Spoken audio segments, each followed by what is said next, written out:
gentlemen, with another episode of Workout 101 on workouttrainer.com, right here at the gym, the personal home fitness studio of Dr. Jim Stoppani and myself.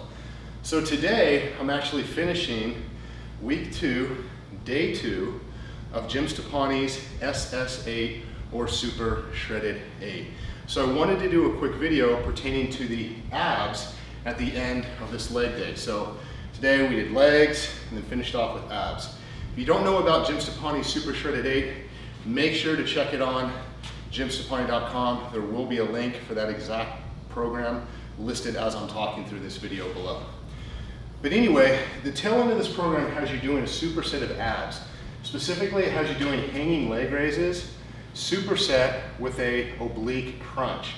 As well as when you finish that superset, then you move on to a Tabata style regular crunch.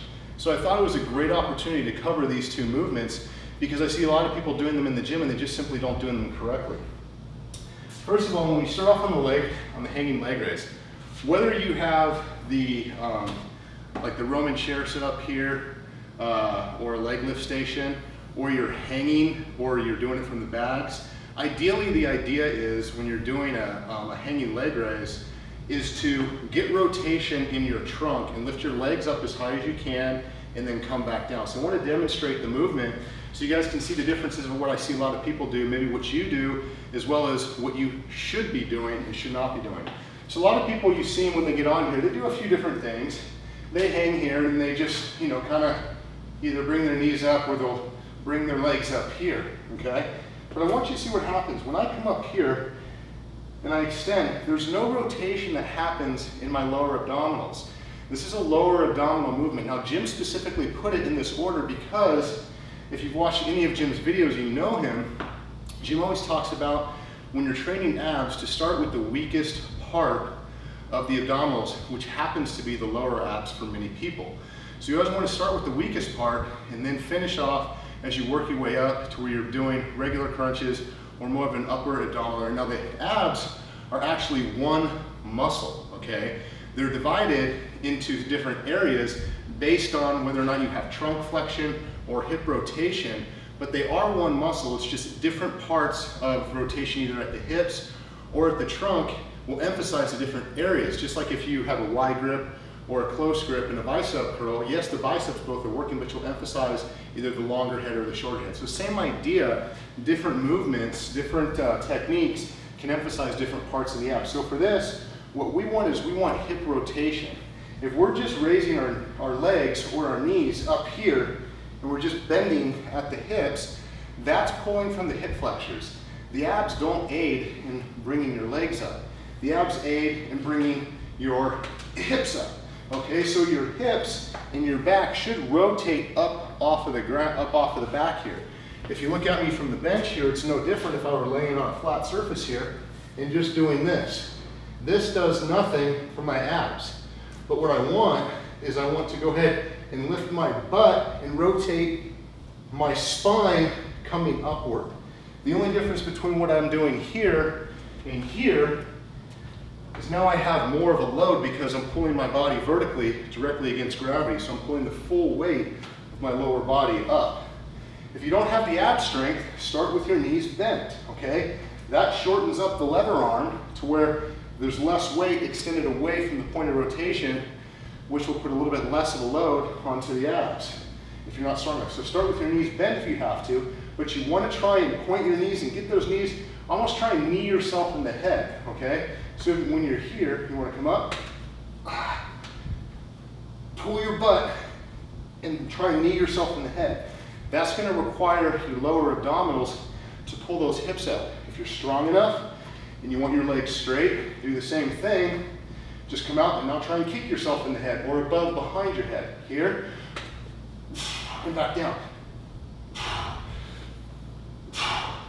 But the idea is to rotate your hips up. So as soon as you're done with that, then he has you going directly into an oblique crunch. Now, an oblique crunch, a lot of people get confused with the oblique crunch. A lot of people will sit here and just kind of, do their obliques like this, okay?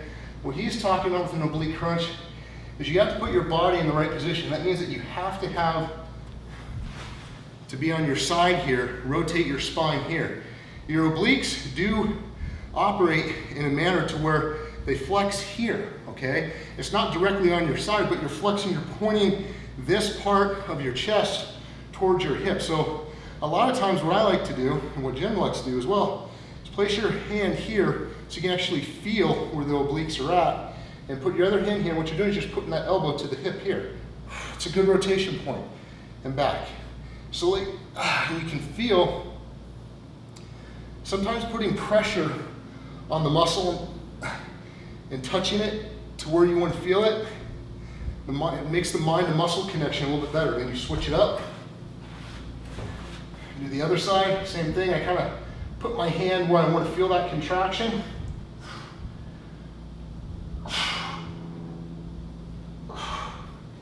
And you just try and feel it. Now, once you're done with that superset, what he has you do now is a Tabata style crunch. And what Tabatas are is that you're working an exercise for 20 seconds without rest.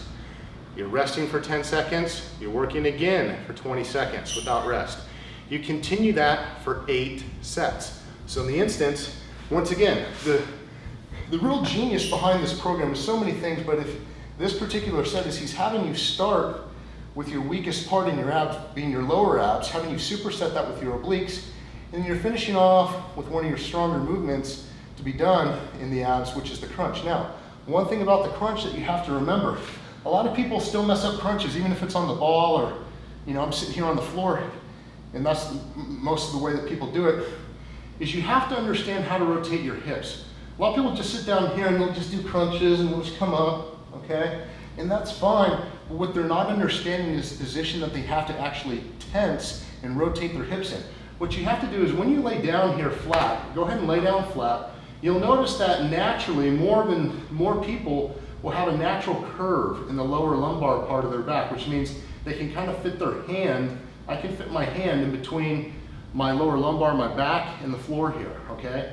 What you want to do is you want to go ahead and flatten that space out. And you do that by just trying to put your lower back to where there's no space, okay? Right here I can fit my hand under, all right? If I rotate my back down, now there's no space. I can't get my hand. And what happens is I've rotated my hips. What that does is that automatically engages my abs, okay? So my abs are already ready. They're ready for action, okay? From here, all I'm doing is I'm taking my sternum to my belly button in a crunch. Keeping my back flat the entire time, crunching up, and then right back down.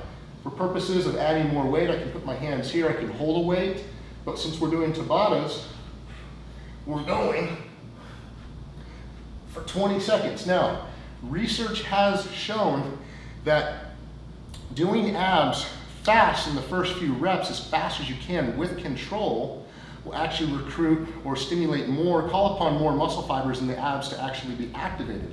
So if you can, the first few Tabata sets that you do, work on doing crunches to where we're good form with control, but you're coming up and you're really trying to do it for a rapid pace, okay? A lot of people say slow and controlled. Yeah, over time, after your abs start to fatigue, okay? But do it for 20 seconds. Rest for 10, and then you're going again. Rest for 10, go again for 20. Okay, and you do that for 8 sets. You can download it on jimstoppani.com. You guys are watching this workout video on workouttrainer.com, but again, this is a good opportunity because the majority of my workouts are actually Jim's workouts. I do bounce them back and forth and go to my own profile workouts on Workout Trainer. That's a nice thing about the two sites is that one, you can do workouts based on your overall goal, whether you're an athlete or if you just have your daily schedules that you need to do. A lot of people say, well, what's the difference? Jim's workout programs are designed by Dr. Jim Stoppani, okay?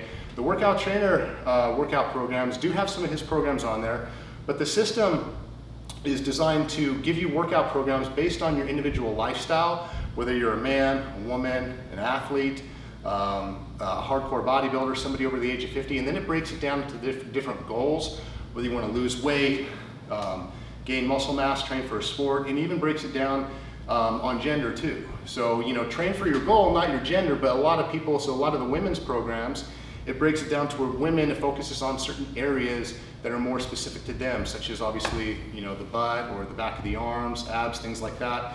So, and a lot of women don't like to do chest exercises, which they should.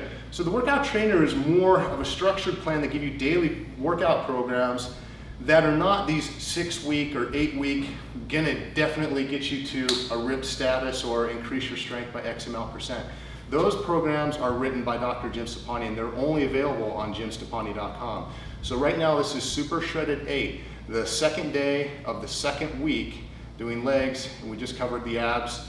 We got the leg raise, superset with the oblique crunch, and Tabata style abs with the regular crunch. If you guys have any questions about this or anything else, or any exercise workout, or anything that you have in regards to fitness, you can always ask me here on the Workout Trainer website by clicking above on the community section. You'll see a drop down, which will drop down. You'll find myself, Mike McErlane. You can ask me a question on my page, or you can always ask me on the Workout Trainer Facebook page, or hit me up on Twitter. That is McErlane20 is my handle on Twitter. So until next time, guys, it's Mike McErlane. Take care.